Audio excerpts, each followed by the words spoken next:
यूं ही ख्वाब सजा लिए 2023 के, सुधांशु जी? देखिए, मैं ये कहना चाहता हूं, जो हमको उपदेश दे रहे हैं, हम तो बचपन से सुनते आ रहे हैं, सलाउद्दीन ओवैसी जी के जमाने से, कि हैदराबाद पे तो टोटल कंट्रोल इनका था, और आज अपने मुंह से बोल रहे हैं कि हम पूरे हैदराबाद में लड़े ही नहीं। तो जनाब, तीसरी पीढ़ी आने तक तो आप लड़े नहीं, और आप कह रहे हैं कि हम जो है ख्वाब सजो रहे हैं। हकीकत तो ये थी अंजना जी, दोनों मिलकर हमारे खिलाफ लड़ रहे थे। आप सोचिए, वो पार्टी जिसकी 4 सीटें थी, सारी पेशबंदी, दो क्यों कहूं, तीनों पार्टियों की सिर्फ हमारे खिलाफ थी।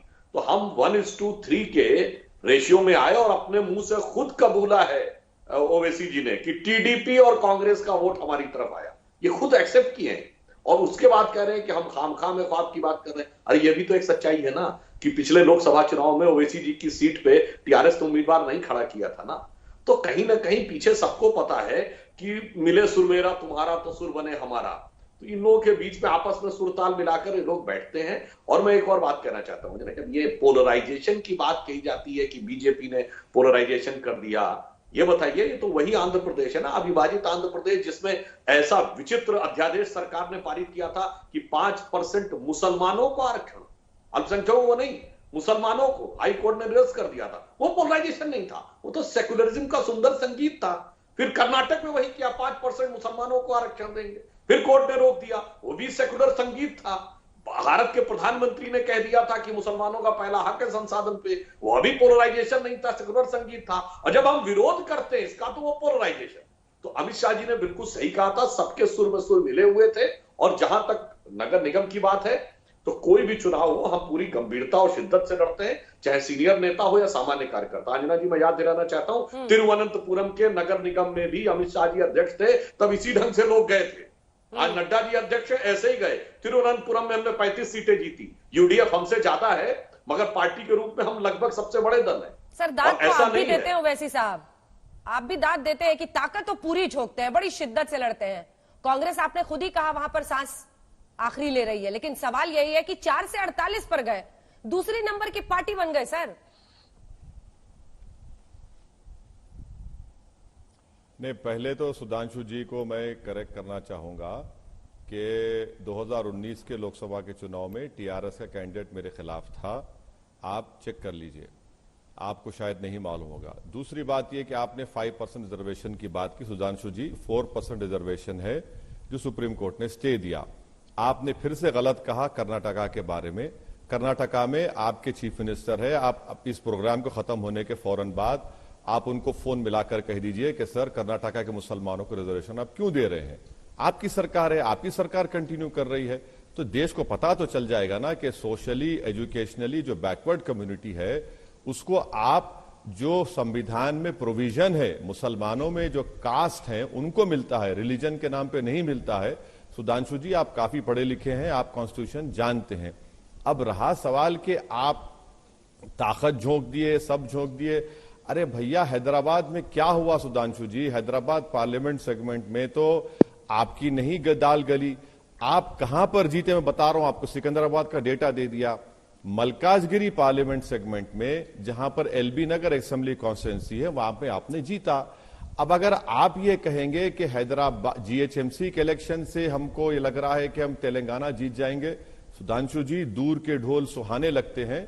अभी 3 साल बाकी हैं, हमको पूरा यकीन है कि कैसे आपसे मुकाबला करना। मगर ये बात बिल्कुल सच्चाई है कि आपका होम मिनिस्टर, केंद्र मंत्री और एमओएस हैदराबाद का है, उसको खुद पता नहीं है कि आपकी पार्टी कह रही है कि 30,000 रोहिंग्या के नाम वोटर लिस्ट में है, इतने अफगानी यहां पर है। तो इसका मतलब यह है कि आपकी पार्टी खुद आपके गृह मंत्री जनाब अमित शाह को बदनाम कर रही है झूठ बोलकर। तो बताइए ना, ये सब आपका काम नहीं किया, आपने नेगेटिव कैंपेन चलाया, और नेगेटिव कैंपेन का सिलसिला ज्यादा देर नहीं चल सकता। आप हमेशा हिंदू मुस्लिम करते रहेंगे, ज्यादा नहीं चलने वाला है। ये कॉस्मोपॉलिटन सिटी है, आप देख लेंगे 8 से 12 महीने के अंदर आपको इस प्रोग्राम के जरिए आपको खुद मालूम चल जाएगा कि क्या हो रहा है यहां पर। सुधांशु जी, एक जवाब दीजिए, फिर ओवैसी जी से एक सवाल पूछूं। देखिए, पहली बात मैं स्पष्ट कर दूं, जो इन्होंने कहा, अति पिछड़े वर्ग के तहत मुस्लिमों को जो आरक्षण प्राप्त है, वो तो स्थापित है, उसमें कोई समस्या नहीं है। हम तो ये कह रहे हैं, जो आंध्र प्रदेश की सरकार ने कहा था 5% मुस्लिम्स को देंगे, जिसको हाईकोर्ट ने स्टेप डाउन किया था। फिर कर्नाटक में प्रॉमिस किया, इतना ही नहीं, कांग्रेस ने अपने मैनिफेस्टो में उत्तर प्रदेश ने ही प्रॉमिस किया था। खैर उनके सरकार बनाने की स्थिति नहीं थी, मैं इसके लिए कह रहा हूं। और ओवैसी साहब फिर ये भी कहता हूं, अगर ओबीसी में आप मानते हैं तो इसका मतलब मुस्लिम समाज में जातियां आप मानते हैं। जातियां जो हिंदू धर्म की व्यवस्था थी यो आप मानते हैं कि उसमें थी। खैर अब हम इसके ऊपर आते हैं। जहां तक आपने कहा कि नगर निगम में अच्छी सीटें पाने से कोई जरूरी नहीं है कि भविष्य क्या हो, तो मैं याद दिलाना चाहता हूं, हम सबसे पहले कर्नाटक में उडुपी की नगर पालिका जीते थे 68 में, और 22-23 साल के बाद 1991 के चुनाव में लोकसभा में हम 96 तक। सुधांशु जी, डे 1 से आखिरी दिन तक ओवैसी हैदराबाद को बदलना है, भाग्यनगर करना है, सर्जिकल स्ट्राइक करेंगे, जिन्ना के अवतार है ओवैसी। यही तो था ना आपका पूरा पॉलिटिकल प्लान, जिसमें इलेक्शन प्लान जिस पर आप चुनाव में गए थे। ये पोलराइजेशन नहीं था तो क्या था? और इसी के बलबूते आपको लगता है कि पश्चिम बंगाल का भी ये टेम्पलेट बनेगा, बाकी दक्षिण भारत का भी टेम्पलेट बनेगा? देखिए मैं ये आपको बात बता रहा हूं, ये कोई हमारा टेम्पलेट या प्लान नहीं है, ये तात्कालिक नहीं है। ये ओवैसी जी की जो पार्टी खड़ी हुई है, मैं इनको दोष नहीं देता हूं। ये तो 60-70 साल से आके खड़ी हुई। जब देश आजाद हुआ था उसके बाद मुसलमान 50 के दशक में राष्ट्रीय मुख्य धारा में मिलने को तैयार थे। ना राम जन्मभूमि के लिए केस था, ना कोई अपने मदरसे और मुस्लिम पर्सनल लॉ की बात करता था। पहले नेहरू ने कहा मदरसे शिक्षा हम अलग कर देंगे, फिर 70 में दिया, इंदिरा गांधी ने कहा मुस्लिम पर्सनल लॉ बोर्ड बना देंगे, फिर मामला और आगे बढ़ा, सांप्रदायिक राजनीति। फिर 80 में पहली बार इमाम बुखारी से फतवा जारी कराया इंदिरा जी। फिर वीपी सिंह उसके आगे निकल गए, उन्होंने फतवा जारी करा लिया, इंदिरा जी के कांग्रेस की जमीन खींच ली। फिर मुलायम और लालू उसके आगे निकल गए, उन्होंने कहा जी, एक ने कहा रथ यात्रा रोक दे, एक ने कहा गोली चलवा देंगे। मुलायम सिंह ने कहा मैंने 16 हिंदू मरवा दिए थे, 40 मर जाते तो कम नहीं था। तो जो कंपटीशन शुरू हुआ ना, उसमें वाकई ओवैसी जैसी पार्टी कहती है कब तक मुलायम जैसे लोगों के पीछे रहोगे, अब अपना नेता चुनो। यही तो जिन्ना ने कहा था 100 साल पहले, अपना नेता चुनो, उस समय कांग्रेस के पीछे मत खड़े हो।